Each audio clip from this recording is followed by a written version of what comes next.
Assalamualaikum warahmatullahi wabarakatuh. Perkenalkan, saya Zakatul Amali dengan NIM 877572139, mahasiswa program studi PGSD Universitas Terbuka. Pada kesempatan ini, saya akan mempresentasikan materi yang berjudul Pilar-pilar pendidikan dan relevansinya di era digital. Saat ini, perkembangan teknologi digital telah membawa perubahan besar dalam dunia pendidikan. Berbagai platform pembelajaran daring, media sosial, dan teknologi kecerdasan buatan memberikan kemudahan dalam mengakses informasi dan mendukung proses belajar. Namun, kemajuan tersebut juga menghadirkan tantangan baru seperti penyebaran hoaks, rendahnya literasi digital, hingga menurunnya kualitas interaksi sosial. Oleh karena itu, diperlukan fondasi pendidikan yang kuat agar pendidikan tetap mampu mencapai tujuannya. Salah satu fondasi tersebut adalah pilar-pilar pendidikan yang dirumuskan oleh Ki Hajar Dewantara. Yang pertama, makna pilar dalam konteks pendidikan. Dalam kehidupan sehari-hari, pilar diartikan sebagai tiang penyangga yang membuat suatu bangunan tetap kokoh. Dalam konteks pendidikan, pilar merupakan prinsip atau nilai dasar yang menjadi landasan penyangga penyelenggaraan pendidikan.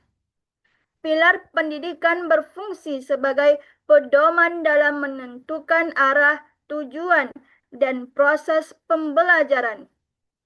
Keberadaan pilar sangat penting karena pendidikan tidak hanya bertujuan memberikan pengetahuan kepada peserta didik, tetapi juga membentuk karakter, keterampilan, serta sikap yang diperlukan dalam kehidupan bermasyarakat. Di tengah perkembangan zaman yang begitu cepat, pilar pendidikan berperan sebagai kompas yang menjaga agar pendidikan tetap berjalan sesuai dengan tujuan nasional, yaitu menciptakan manusia yang beriman, berilmu, kreatif, mandiri, dan bertanggung jawab. 2.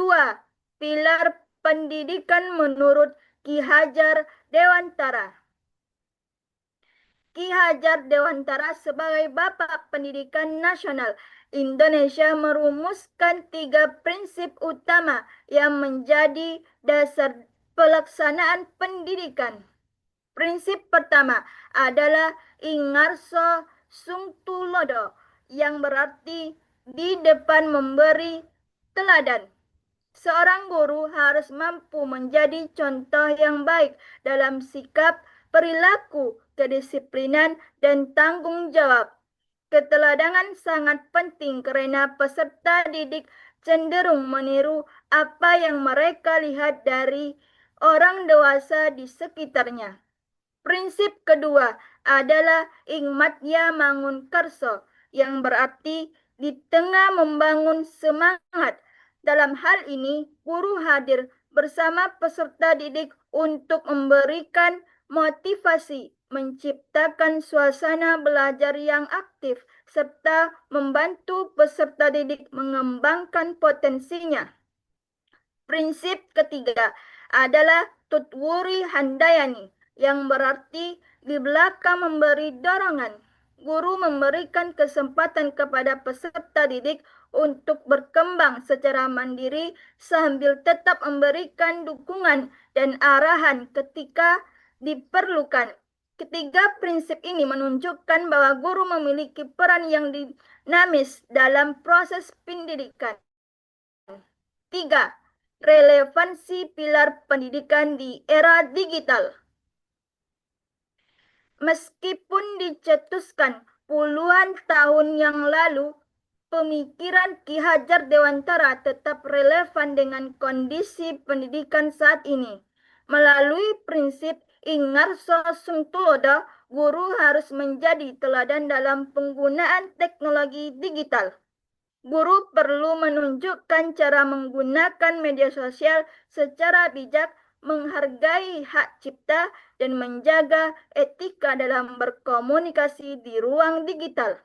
Melalui prinsip Ing Matya Mangunkarso, guru dituntut untuk menciptakan pembelajaran yang inovatif dengan memanfaatkan berbagai teknologi pendidikan seperti video pembelajaran, aplikasi edukatif, dan platform kolaborasi daring. Sementara itu, prinsip Tutwuri Handayani sangat relevan dalam mendorong peserta didik menjadi pembelajaran mandiri dengan melimpahnya sumber informasi di internet. Guru perlu membimbing peserta didik agar mampu berpikir kritis, memilih informasi yang valid, dan menggunakan teknologi untuk mendukung proses belajar. 4. Tantangan penerapan pilar pendidikan di era digital.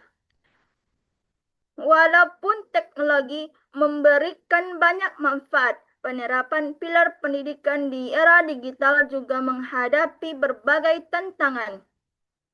Tantangan pertama adalah rendahnya literasi digital. Banyak peserta didik yang belum mampu membedakan informasi yang benar dan yang tidak benar sehingga mudah terpengaruh oleh hoax dan disinformasi. Tantangan kedua adalah krisis karakter di ruang digital. Fenomena perundungan siber, ujaran kebencian, dan penyalahgunaan media sosial menunjukkan bahwa pendidikan karakter masih perlu diperkuat. Tantangan berikutnya adalah kesenjangan akses teknologi. Tidak semua peserta didik memiliki perangkat dan jaringan internet yang memadai sehingga kecepatan belajar belum sepenuhnya merata. Refleksi pilar pendidikan sebagai solusi pendidikan nasional. Sebagai refleksi, saya memandang bahwa pilar pendidikan Ki Hajar Dewantara masih sangat relevan dalam menjawab berbagai persoalan pendidikan nasional saat ini. Keteladanan guru melalui prinsip Ingarso Sungtulodo dapat membantu membangun karakter peserta didik di tengah derasnya arus informasi digital. Prinsip Ing Matya Mangunkarso mendorong terciptanya pembelajaran yang aktif, kreatif, dan memotivasi. Sementara itu, prinsip Tutwuri Handayani membantu peserta didik menjadi individu yang mandiri, kritis, dan bertanggung jawab dalam menggunakan teknologi.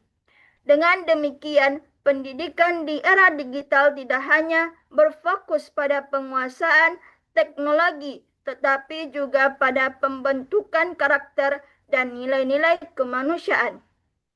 Integrasi antara teknologi modern dan nilai-nilai pendidikan Ki Hajar Dewantara merupakan langkah penting untuk mewujudkan pendidikan nasional yang berkualitas dan berkelanjutan.